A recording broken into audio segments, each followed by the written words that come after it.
All right, ladies and gentlemen, welcome back to the channel. Tonight, we're going to be talking about the Pittsburgh Steelers. Folks, if you're a Steelers fan, it has been just an absolutely brutal last month or so. This was just a monumental victory. It keeps them alive in the playoff hunt. I genuinely believe if they go 10-7, they will make the playoffs. It's so unideal because offensively with Kenny Pickett, defensively with so many, like any linebacker, it feels like pretty much has been injured for the Steelers team. They were 7-4 like less than a month ago, and 34-11 home victory with Mason Rudolph. I kept thinking Rudolph the Red-Nosed Reindeer every single time they said that on that broadcast. This was the definition of a must-win. And yeah, shout out Mason Rudolph. And shout out to this Pittsburgh Steelers defense. They are just genuinely, it's insane. I mean, TJ Watt, Highsmith, Joey Porter Jr., Peterson, everybody, Miles Jack, guys were just making plays all night tonight. Kind of surprised that the Cincinnati Bengals were even able to score double-digit points, but this game never felt close at any point. It was 7-0 Pittsburgh way after the first quarter. At halftime, it was 24-0, and Mason Rudolph, Merry Christmas, man. 17-27, 290 yards, 2 touchdowns, 0 interceptions. It's going to be very interesting to see what Coach Tomlin decides to do for these last 2 games of the regular season because Kenny Pickett never really put this. I mean, they were 7-4, man. The Steelers were 7-4. It's not like Kenny Pickett he wasn't blowing up the stat sheet. He wasn't throwing for 300 yards a game, but, kind of comes just right after the Matt Canada firing. These last 2 games, just regardless of the playoffs, it's going to be very interesting for the future of the quarterback position for next year for this Steelers team. So, guys, before we talk about this game, if you enjoy it, be sure to hit that like button, hit that sub button. For daily NFL content, I do post a couple of Steelers videos every single week, although I feel like it's been a while, man. These injuries have really sucked, but guys, if we could try and get this video to 250 likes, that would mean the absolute world to me. So, Merry Christmas to my Steelers fans watching this video right now. This was a beautiful game. I mean, it actually kind of was almost a perfect football game for this team. And once again, Mason Rudolph was starting quarterback. They had 397 total yards of offense. They were 7-4 on third down. We saw our man George Pickens 2 huge touchdowns to get his momentum, to get his confidence, just to get him genuinely back on track. They had only 2 penalties all night.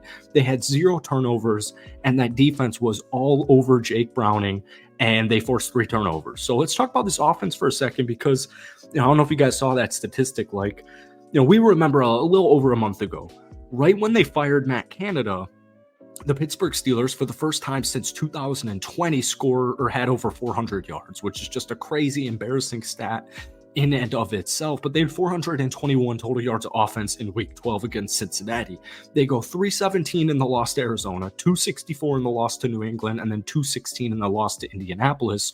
Well, tonight they had almost 400 total yards, and Mason Rudolph looked so poised. He looked so confident. He was absolutely dialed in. We see with the stat line, but George Pickens, man, I feel so bad for you guys. If you did not start George Pickens in fantasy, I feel so sorry for you. 4 catches, 195 yards, 2 touchdowns, including a long of 86 to pretty much get this game underway. It set the tone immediately.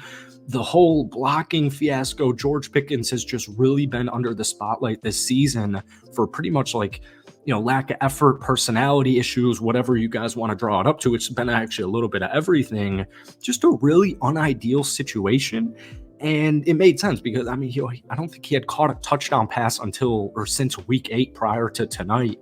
They got him going right away with a quick slant on, I believe, the second play of the game. He takes it 86 yards to the house. But if you want to make a playoff run, if you want to make the playoffs, you got 2 games at Seattle, at Baltimore, both of them, regardless if Baltimore's resting their players, it's not going to be the easiest of games going back to back on the road here. But having George Pickens, what we all thought heading into this season was your star wide receiver 1 for the foreseeable future. This is huge. This is just an absolutely huge game for George Pickens. Outside of that, man, we didn't see too much. Allen Robinson, 4 catches, 36 yards. Jalen Warren chipped in with 5 catches for 30 yards. Deontay Johnson, I don't know why I'm talking so much about fantasy football. I guess because it's the second round here, and I've never won fantasy football, as funny as it is. I went up against Deontay Johnson, 2 catches, 15 yards, 5 total targets. One weird thing is, what's going on with Pat Freiermuth? To me, Heading into this offseason, the dude was one of the most underrated, underappreciated young tight ends in the National Football League.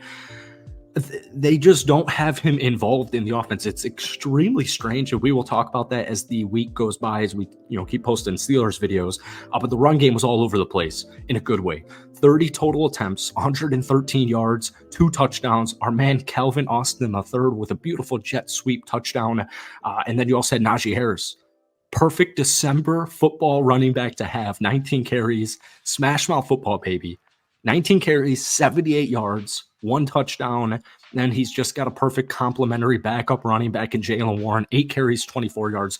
Don't even let that stat line fool you, because Jaylen Warren was getting critical inches, he was getting critical yards, and he was getting critical first downs to keep these possessions going and keeping that momentum on their side. So shout out there. They also only gave up 1 sack in tonight's game. But this defense, you had Eric Rowe with an interception after getting called up from the practice squad.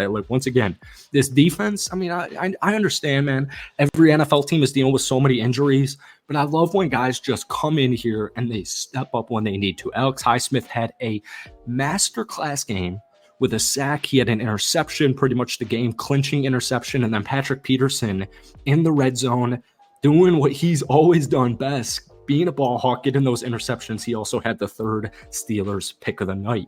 They had 3 sacks, which is a good stat line. Highsmith, then you had TJ Watt, who also had that forced fumble, and then Myles Jack, who did a phenomenal job, man. No Holcomb. Roberts got injured. They're thin at the linebacker position. And a lot of people heading into this season thought their linebacker position was just thin to begin with. So having Myles Jack come out of retirement, keep in mind, he was with the Steelers last season. He had 100 total tackles with Pittsburgh last year. Goes to, Jacksonville, retires, gets a call from Pittsburgh, and he makes an immediate impact. 6 total tackles, 1 sack, but he was just kind of the captain of this defense. And just once again, dude, how this defense cannot get much better. And I'm checking the statistics right here. I think they're ranked 9th. Yeah, they're only giving up 20 points per game. Their defense is so freaking good. I'm even looking at defensive stats right now. I'm seeing a lot of red, but that's just simply isn't going to be the case here. Joey Porter Jr., extremely money young rookie cornerback to have on your roster. I love the current state of the Pittsburgh Steelers defense. I absolutely love the future state of the Pittsburgh Steelers defense. Nick Herbig, but especially just having TJ Watt being an animal and having Alex Highsmith and TJ Watt on my football team. That's absolutely money. But once again, man, they're dealing with so many injuries there. Beautiful defensive game, beautiful offensive game. This was just a great game, and especially at home against the divisional rival in the Cincinnati Bengals. I think this puts their playoff chances at 20%. So I know Steelers fans are through the roof happy right now and excited for these last 2 weeks. So guys, let me know down below. Are the Pittsburgh Steelers making the playoffs this year? Hope you guys had a great weekend. I guess the weekend's still going on. I hope you guys all have a great Christmas. We will see you in a couple of days. But hit that like button, hit that sub button, and let me know if the Steelers are making the playoffs. Peace.